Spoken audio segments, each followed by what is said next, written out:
वृद्धेचा गळा आवळून 7.5 तोळ्यांचे दागिने केले लंपास। छत्रपती संभाजीनगरमध्ये विश्वासाला तडा देणारी धक्कादायक घटना समोर आली आहे।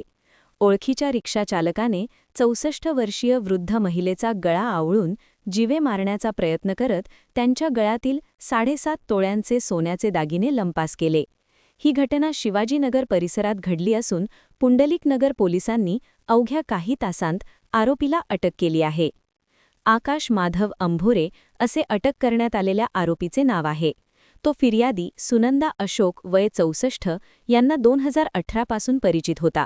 पतीच्या निधनानंतर सुनंदाबाई एकट्याच राहत असून आजारपणामुळे दवाखान्यात जाण्यासाठी त्या नेहमी आकाशच्या रिक्षाचा वापर करत होत्या, त्यामुळे त्याच्यावर त्यांचा विश्वास होता। मात्र गेल्या 3 ते 4 दिवसांपासून आकाश रोज संध्याकाळी त्यांच्या घरी येत होता। सोमवारी सायंकाळी 7:30च्या सुमारास तो त्यांच्या घरी आला। पाणी मागितल्यावर सुनंदाबाई स्वयंपाकघरात गेल्या असताना त्याने मागून येत रुमालाने त्यांचा गळा आवळला। श्वास कोंडल्याने त्या बेशुद्ध पडल्या। काही वेळाने शुद्धीवर आल्यानंतर त्यांच्या गळ्यातील 5 तोळ्यांची 53 मण्यांची रुद्राक्षमाळ आणि 2.5 तोळ्यांची 84 मण्यांची तुळशीमाळ चोरीला गेल्याचे त्यांच्या लक्षात आले। त्यांनी तात्काळ नातेवाईकांना कळवून पुंडलिकनगर पोलीस ठाण्यात तक्रार दाखल केली। गुन्हा दाखल होताच पोलीस उपनिरीक्षक विनोद भालेराव आणि त्यांच्या पथकांनी तात्काळ तपास सुरू केला। गुन्हे शाखा, जवाहरनगर आणि उस्मानपुरा पोलिसांची पथकेही तपासात सहभागी झाली। तांत्रिक तपासातून आरोपीचे लोकेशन कमळापूर फाटा परिसरात असल्याचे समोर आले। पोलीस निरीक्षक अशोक भंडारे यांच्या मार्गदर्शनाखाली पथकाने आरोपीचा पाठलाग केला। पोलिसांचे वाहन पाहताच आरोपीने स्पोर्ट्स बाईकवरून पळ काढण्याचा प्रयत्न केला, मात्र गाडी घसरल्याने तो खाली पडला।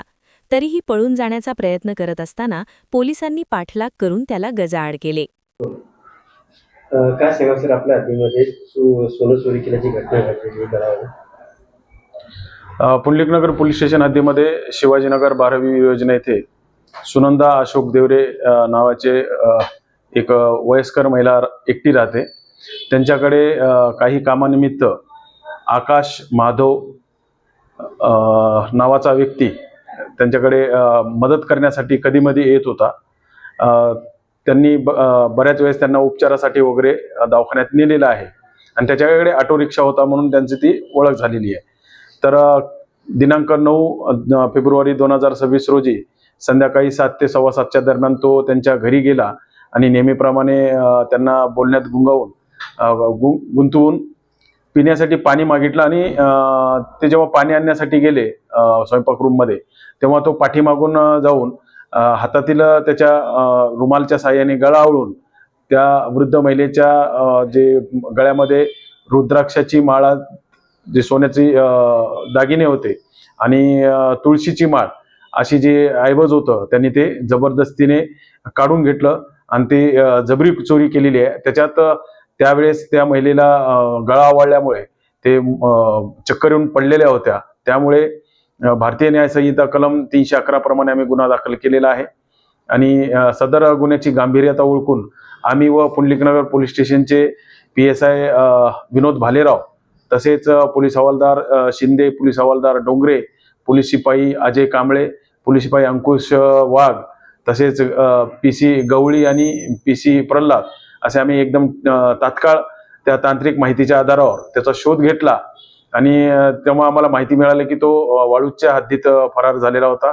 त्यावरून आम्ही तात्काळ तिकडे रवाना झालो आणि तिथे त्याचं आम्ही लोकेट करून तांत्रिक माहितीच्या आधारे लोकेट करून त्याला जेव्हा पकडण्याचा प्रयत्न केला, तो वाहनावरून पळून जात असताना खाली पडला आणि तिथून देखील पळून गेला। पण आम्ही त्याचा पाठलाग करून आमच्या टीमने त्यांना आम्ही स्वतः त्याला पाठलाग करून त्याला ताब्यात घेतलं आणि या इथे पोलीस स्टेशनला त्याला आणण्यात आलेलं आहे। तत्पूर्वीच त्याच रात्री सदर पीडित महिलेच्या तक्रारीवरून गुन्हा दाखल केलेला होता। सदर गुन्ह्यामध्ये त्या आरोपीस अटक करण्यात आलेली आहे आणि त्यांच्याकडून सदर गुन्ह्याचे तपासी अधिकारी विनोद भालेराव हे जी रुद्राक्षाची माळ होती ती त्यांनी त्याच्या अंगझडतीमध्ये जप्त केलेली आहे। बाकीचा तपास चालू आहे। त्याची पोलीस कोठडी 12 फेब्रुवारी 2026 पर्यंत आहे। यावर काही गुन्हे दाखल आहे का किंवा याला आपण किती तासांमध्ये अटक केली? सदर गुन्हा दाखल झाल्यानंतर घडल्यानंतर सदर गुन्हा घडल्यानंतर आम्ही त्याला सुमारे 5 ते 6 तासात त्याला आम्ही ताब्यात घेतलेलं होतं आणि त्यानंतर त्याला अटक केलेली आहे. त्याच्यावरती गुन्हे दाखल आहे का सर? नाही, याचा गुन्हे अभिलेख तपासले असता आतापर्यंत त्याच्यावर कुठल्याही गुन्हे नोंद असल्याची प्राथमिक माहिती आतापर्यंत उपलब्ध झालेली नाहीये. आम्ही बाकीचं तपशीलवार माहिती घेऊन त्या प्रकारे आम्ही कारवाई करू.